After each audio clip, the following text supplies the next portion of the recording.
Hey friends, this is Tricia Brouk, and you are listening to Inspiration Place podcast with Miriam Schulman. Today's episode is sponsored by the Artist Incubator. It's a brand new small group coaching program for emerging artists. We begin on August 20th, and there are still a few spots available. To apply, go to schulmanart.com/BIZ. There's no fee to apply, and just for applying, you'll be eligible for a free private summertime strategy session. It's the Inspiration Place podcast with artist Miriam Schulman. Welcome to the Inspiration Place podcast, an art world insider podcast for artists by an artist, where each week we go behind the scenes to uncover the perspiration and inspiration behind the art. And now, your host, Miriam Schulman. Well, hello, this is your host, artist Miriam Schulman, and you're listening to episode number 51 of the Inspiration Place podcast. I'm thrilled that you're here. Today, I've invited a guest expert in public speaking, which is a powerful tool to increase your credibility and put you in control of your career. In this episode, you're going to discover why your art does not speak for itself, why you must learn to speak in front of groups of all sizes who want to learn about your art, your process, and your message.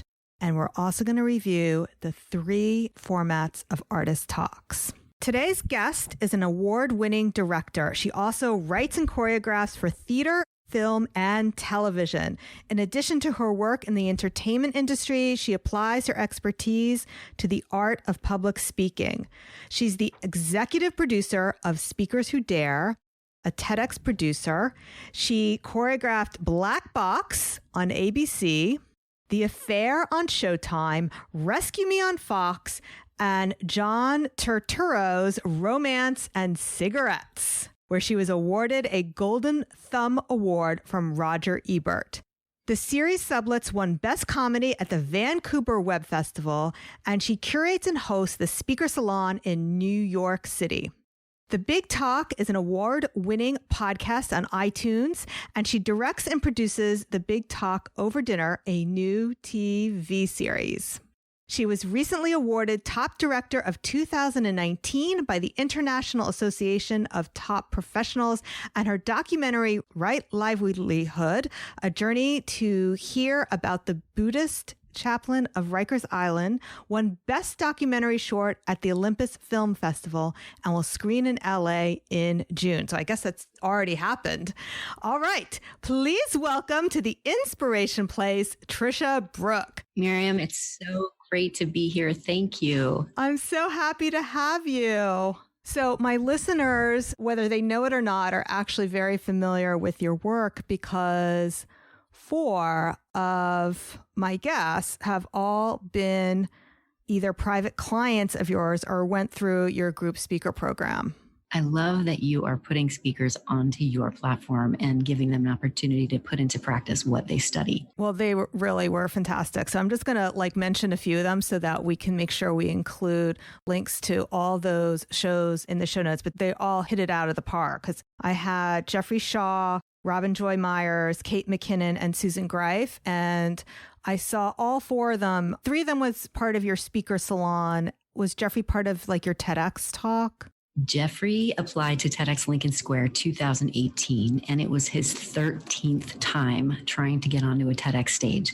So I felt very lucky that he waited for us, frankly. And so he was a TEDx Lincoln Square speaker, and we went on to work on his brand new keynote, which is all about branding and photography. He's fantastic. And so is Susan and Kate, Robin Joy Myers, who is now a TEDx speaker as well. That's fantastic. It was a really good program that you put on. And there were other fantastic speakers I could have had on as well. They just didn't fit in with this podcast. So these were the ones that fit in with the messaging. But it was so much fun going to watch your speaker salon and see all that work put into action. All right. So we're here to help artists today. So are you familiar with the kind of talks that artists need to give? I love being able to talk with you about this because when I think of an artist, I think of them being in a solitary space, working from a really creative, but also brain space of painting or creating things that are made with your hands. So when I think about an artist speaking, I think that it's new to me, and I'm excited to talk to you about when and where artists actually speak about their work. Yes. Well, it is important because a lot of people who become artists, they do so because, like you said, they like to work alone and create things. But in order to promote yourself, you really do have to talk about your art because the art does not speak for itself. So there are really three types of talks that artists commonly give. So the first one is the gallery talk. So this might be something more informal. If you're having a show, whether that is in an actual gallery or just you're presenting it in a, non-traditional space, you're going to need to talk about your art, whether that's just one-on-one to develop what your message is in a conversation, because that is what's going to lead to a sales conversation. People need to understand what you did, but it could also be more formal, like you're inviting a group of people to hear you talk about the art. And especially if you're not working in a gallery, if you're self-representing, that is a very common way to publicize your art show, is to offer to talk in the space about your art. So I fully recommend artists who are self-representing themselves to develop their messaging around their art. Then there's the more formal type that some of us have maybe the pleasure of attending if you're of the caliber in a museum where you're either on a panel or you're talking about a higher level. But really, those two first talks are quite similar. It's all about developing the talk about your message. So a lot of this, Tricia, is the work that you do with your clients, is how to kind of develop what is the message of your purpose that you are bringing forth to the world. And then the third talk, which I believe most artists are more familiar with, I call the instructional talk, which could be the way you talk to your students, because every time you teach, it's a form of public speaking, whether you're teaching online or in person. But very often artists are invited, or a good way to build your art business is to look for opportunities where you can speak about your process to a group of artists. So that's a slightly different kind of talk than the first two talks, which it's more about why you paint, where the third one is how you paint. That's incredible. What you're sharing with me, if we start with the gallery talk, that for me is storytelling. It's an intimate space. You're talking to your audience as a storyteller. You're taking them on the journey of where you came from and where you ended up. And literally, you're taking them on a journey. Let's say you've got 5 or 6 or 8 paintings hanging in a gallery space. You could walk them through each painting, talking to them about why they're in this order, how they came to you, what your process was. So at the end, they've literally gone on a journey of storytelling with you. If you move into the museum, this would be backstory. You want to talk to your audience about how you got to the museum, what it took, because that kind of drama gives them a relatability to you as an artist. Many people have no idea what it takes to create a painting. If I was speaking to somebody in a museum and they were giving a lecture and they were lecturing on their work, I would want to hear the backstory of how they got there. I would want to hear the journey of why they chose the medium they chose, why they chose the picture, the canvas, why they chose the image, what was inspiring them about that. And then they would go into the technical part. And that's the more formal museum talk. And then if we're talking about a panel, if you are new to speaking as an artist, the first thing I would suggest you do is get on a panel, because you can listen and then chime in when you feel like you have a nugget of information to share. You don't have to prepare anything. The facilitator is who prepares the panel. So you really show up and are just the expert talking about what you're really good at. And then if we move into the instructional portion of what you said, which is perfect, Miriam, the teaching, that is where you want to understand what you want your audience, what you want your students to come away with at the end. And you take them on that process. So you set them up. Here's the information. Here's why I'm going to tell you the information, what makes me credible. Here's what I'm going to tell you. Now I'm going to tell you, and then you can summarize. That's great. When you're looking for an audience for your talk, you don't have to wait for your gallery show.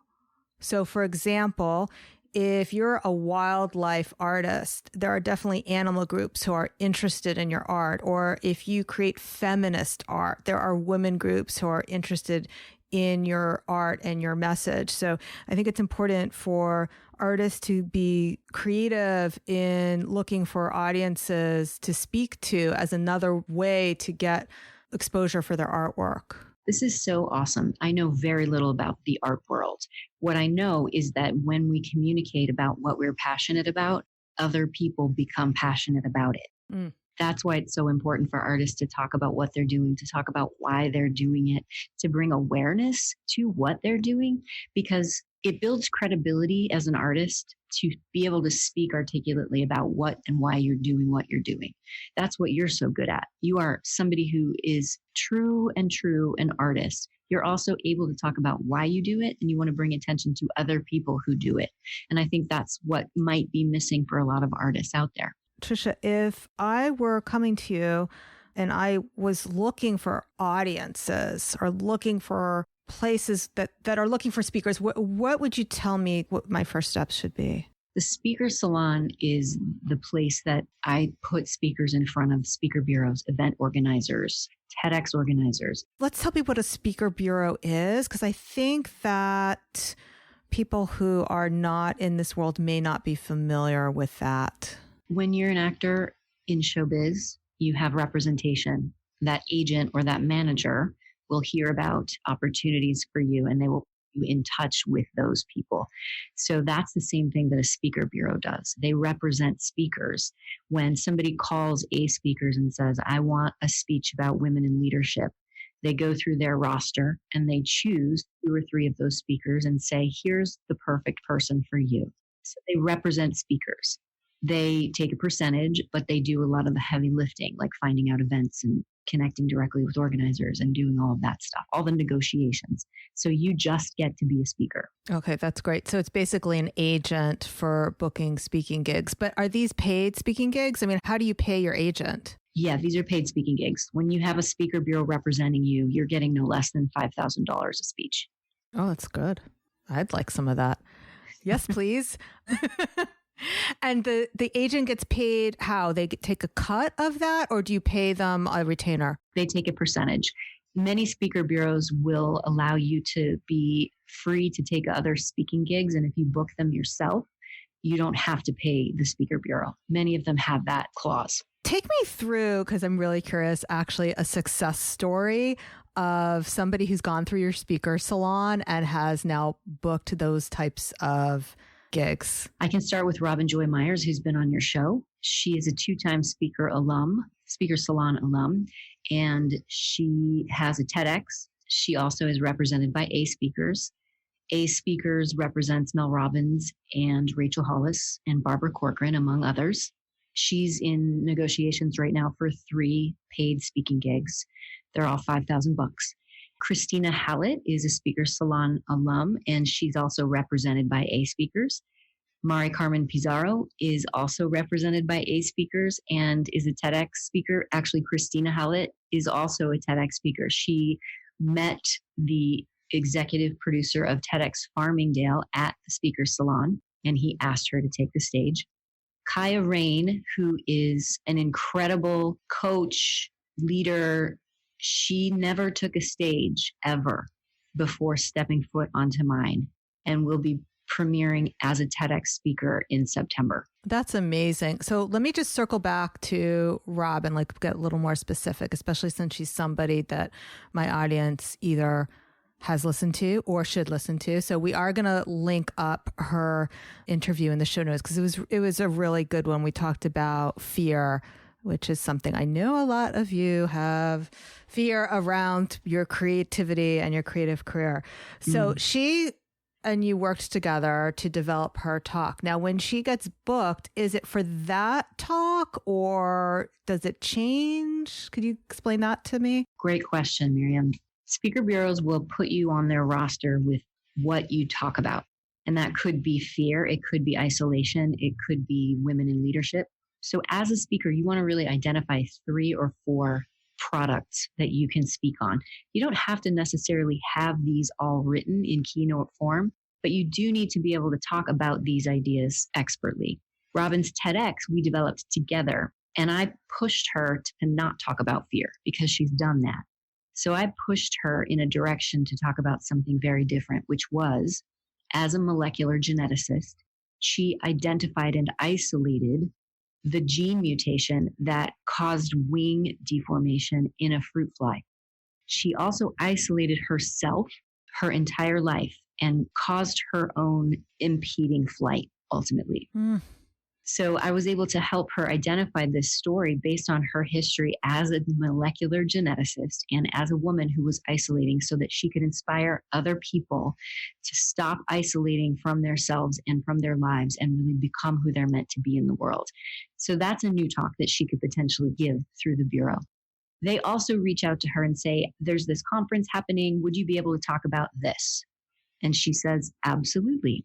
And at that point, she starts getting busy and writes a keynote. Got it. Okay. Now, Tricia, I want to get out of the weeds of the specifics of clients because I know that one of the things that you do brilliantly, and I want to share with my listeners today, is how to take a message or a story that is about you, but make it meaningful to other people so they care about it. This is a really great question because if your talk is too close to you and isn't global, doesn't have global impact, we stop listening because we think, oh, I don't relate to that person or I can't imagine what they're going through. So here's a really great example.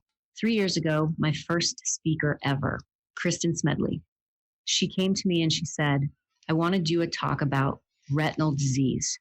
2 of my children were born blind.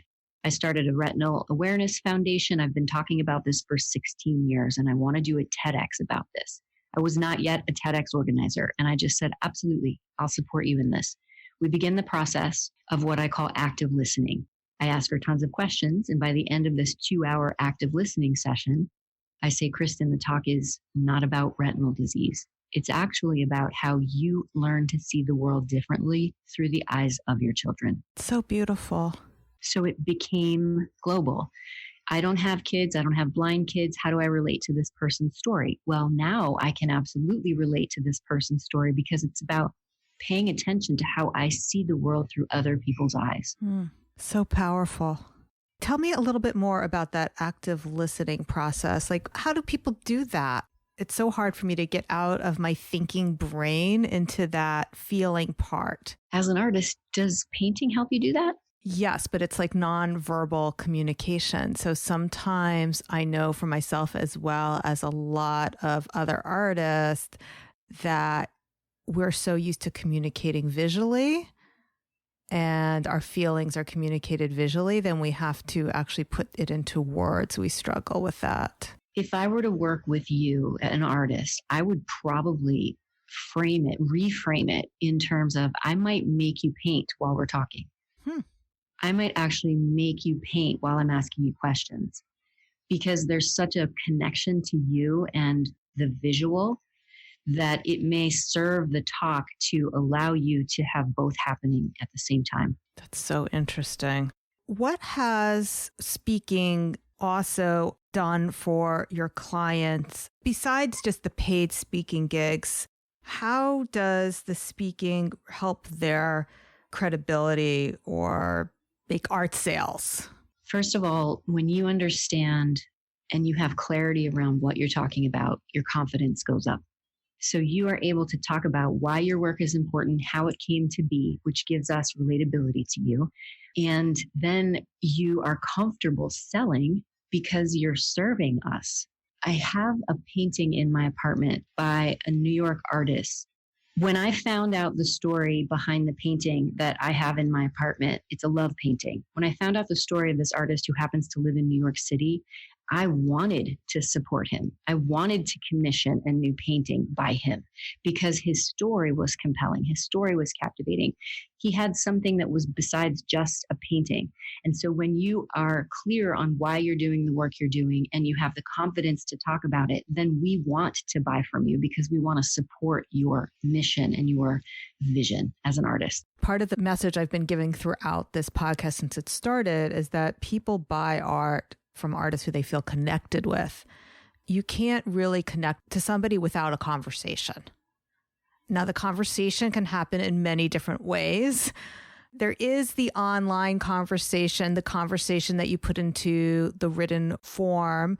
There is the conversation you do through email, but really the most powerful conversations are the ones that happen in real life. We need that in-person energetic component. So it's not that people can't sell art online, but the truth is, in my experience and the experience of many of my artist friends, is that our highest ticket sales, commissions, artwork, portraits, it begins with that conversation and it happens in real life, in real time. And that is why it's so important to develop your voice as an artist, not just on the canvas, but your actual literal voice as an artist. Right. And I want to share with your listeners a technique that I use with my actors and my speakers. We can't expect to be captivating all the time. We might have a bad day. We might be getting up on the wrong side of the bed or having an argument with somebody. So when we are speaking about what we're passionate about, we must understand what the objective is and how we're going to go after it. And that gives you a technique to be able to talk about your work always in a captivating way. Here's an example. If I want my kids to go to bed, if I want my spouse to take out the trash, that's the objective. Now, how do I get them to do what I want? I have an action. It could be inspire. It could be motivate. It could be educate. It could be reveal. It could be illuminate. When you are talking about your artwork, be clear on what your objective is. Do you want this person to buy this piece of art? Do you want this person to buy your painting? Do you want this person to commission a brand new piece from you? If that's what you want, you must go after that relentlessly with an action. So first, you may want to educate them. This is what my work looks like. This is what it costs. This is how long it takes. Then you may want to inspire them. And when you have this piece of work hanging over your sofa, you will feel this way every single time you walk into this room. So now you're inspiring them to think about what their life looks like after they commission the work you've made for them. You probably already assumed this, but I'm just going to make it more obvious for my listeners because there's that little step that's so important is you really have to ask questions. So never assume just because you painted this big painting that it's going over their couch.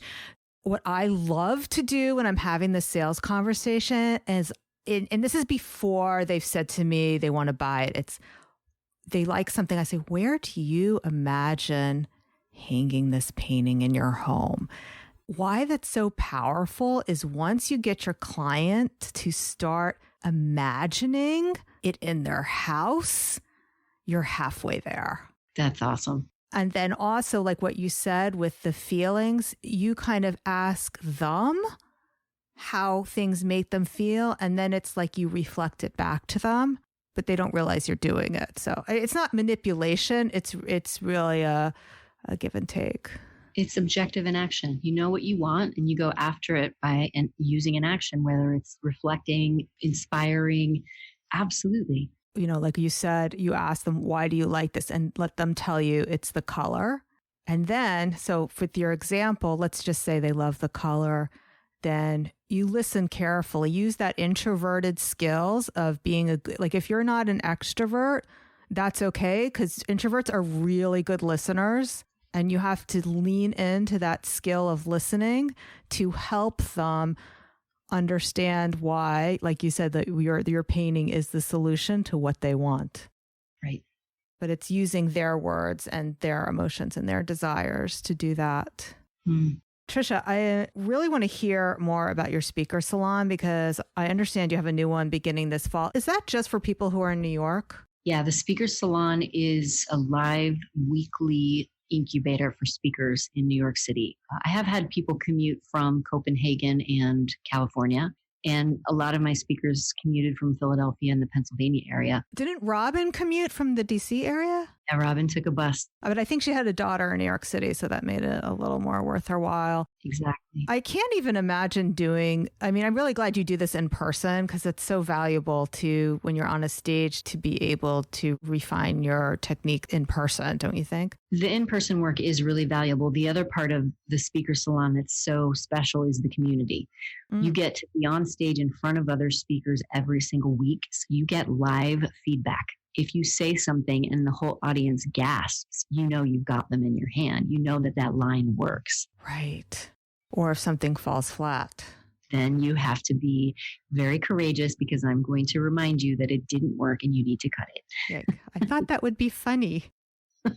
Nobody's laughing. It happens all the time. And I thought it would be funny if I acted a certain way when I did this line. And you get feedback right away that it's not authentic. Do people come to you who are not confident as speakers? Like, how confident do you have to be before you start?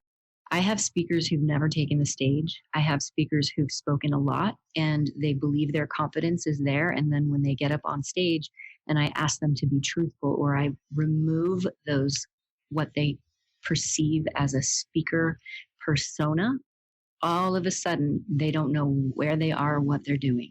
When you're on my stage, first of all, I created an incredibly safe space. The work we do is intimate. The talks these speakers are giving is from a place of passion and intimacy. They want to speak about important things. And I'm sure, like your artist, they want to speak about why they're making this art. It means something to them. It's really important. So that kind of vulnerability requires a safe space to be able to talk openly and be able to talk about something that is not raw, but is vulnerable. Many of the speakers come to me never having spoken before, and that means they get to come from a place of complete newness and vulnerability and step into what it feels like to give a big talk. They are all walks of life. They're all diversity of speaker, the diversity of ideas. It's really all about elevating people to the next level so that they can talk about what's important to them in a way that can have impact. When you say big talk, I know that's like the name of your podcast and that's also your promise. Could you just humor me? What do you mean by big talk? Is that always a keynote talk? It could be a keynote. It could be a TEDx. It could be a companion talk to your book. It could be one of these gallery events. It could be a museum. Anything that you think has importance in terms of what you're talking about, that's a big talk. I also wanted to say that your artists and your listeners, when you think about talking about your work, you can do it on a podcast. You can do it on a blog post. You can do it on a Facebook Live. You could do it on a video. You could do it on a how-to video. These are all big talks. Okay. And that's where you want to bring objective and action into this. Always be clear on what it is you want and how you're going to get it. And you can apply that all the way. And then this one is for my husband. He keeps asking me, no matter how many times I've told him, what is a TEDx? So I'm assuming not everyone knows what a TEDx talk is. So could you just explain the difference between TED and TEDx and what that actually means for people? Let's pretend they don't know it all. TED stands for Technology, Entertainment, and Design. It started many, many years ago. Chris Anderson is the executive producer. They decided that they wanted to give communities an opportunity to put on their own events. So they now allow people like me and other event organizers to license the TEDx event. And that means it's an independently organized event that TED oversees in terms of the guidelines and the rules. But smaller communities can put on these events and have speakers so that the ideas worth spreading happen more places. The TED proper event happens once a year in Vancouver, but there are TEDx events happening all around the world all the time. And then what is the prestige factor of having TEDx on your speaker resume? The TED brand is incredible. They represent really powerful, important ideas and are very innovative. So as a speaker, it is a great crown to wear. Okay, that's fantastic. Okay, and I just want everyone to know that I am absolutely not an affiliate for Tricia. I just really believe in the work she's doing. So Tricia, could you just explain to anybody who's interested what your process is for people who may want to join your speaker salon? I'm assuming it's by application only. The speaker salon happens in the fall and the spring. It is by application only. I limit it to 15 people because I really want to give them a lot of attention over those 6 weeks. You can apply at speakersalonapplication.com. And I also want to share something brand new, which is the Big Talk Academy. Many people can't commute to New York once a week, and many people are not ready to invest in that kind of time. So I'm starting the Big Talk Academy, which is a virtual salon, if you will, where you are taught lessons every week. You become certified in my process, and you have group calls with me every other week. So there's still access to me directly, and it's for people who can't or are unable to commute. All right. That's super valuable. So do you have any last words for my listeners before we call this podcast complete? I would love for your listeners to think about accepting the gift from their audience before they give the audience their gift. When you make it about your idea, all the nerves go away and you can simply share your important idea. Oh, I love that. Thanks so much again for joining us today, Tricia. We'll be sure to link up your podcast as well as all your other links you talked about in the show notes, which are going to be at schulmanart.com/51. Don't forget, you can also listen to Tricia's podcast, The Big Talk, which also is super helpful and inspiring.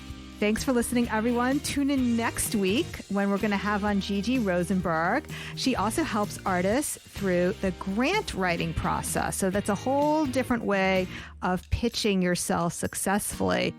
If you haven't subscribed to the podcast, make sure you do that right away, like right now. Thanks so much for being with me here today. I will see you the same time, same place next week. Make it a good one. Bye for now. Thank you for listening to the Inspiration Place podcast. Connect with us on Facebook at facebook.com/SchulmanArt, on Instagram at SchulmanArt, and of course on SchulmanArt.com. If you're interested in hearing how you can earn more for your passion with concrete marketing and business strategies that work, head on over to schulmanart.com/biz. That's schulmanart.com/BIZ.